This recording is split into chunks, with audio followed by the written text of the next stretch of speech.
Sa detalye ng ating mga balita, muling naharap sa kaso si Vice President Sara Duterte. Kaugnay pa rin ito ng umano'y maling paggamit ng 200 milyong pisong confidential funds ng tanggapan ng pangalawang Pangulo.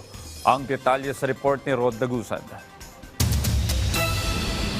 Panibagong reklamo ang inihain laban kay Vice President Sara Duterte sa Office of the Ombudsman. Nagayon si dating Senador Antonio Trillanes IV at ang grupong The Silent Majority ng mga reklamong plunder, graft, malversation at iba pa.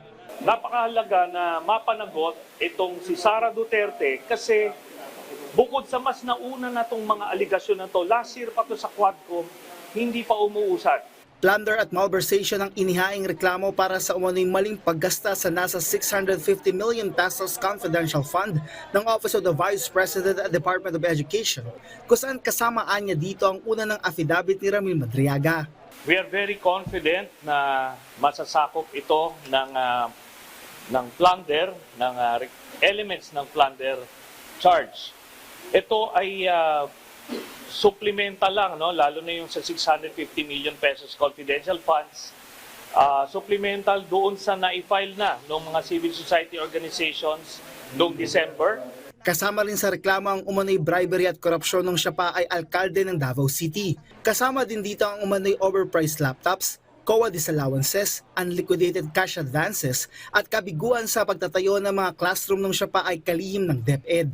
Pinapakita ng complaint na ito na una, ang kabuuang halaga ng mga nilimas o niwaldas ni Sara Duterte ay maihahanay sa mga pinakamalalaking flood control scandal.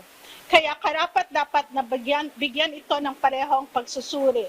Kasama din sa inihaing reklamo ang pagiging unfit sa paghawak ng public office at betrayal of public trust dahil sa umano'y public meltdown ni Duterte kung saan pinagbantaan nito na patayin si Pangulong Ferdinand R. Marcos Jr. at ang umano'y ill-gotten wealth at hindi pagdedeklara sa salin ng umano'y higit 2 billion pesos ng deposits at iba pang assets. Panawagan ni Trillanes kay Ombudsman Jesus Crispin Remulla na bigyan ng atensyon ng mga reklamo na kanilang inihain. Kaugnay nito, wala pang inilalabas na payag si Vice President Sara Duterte kasunod ng reklamong inihain laban sa kanya. Ayon sa OBP, kanilang ibabahagi ito oras na meron na. Rod Dagusad, para sa Pambansang TV sa Bagong Pilipinas.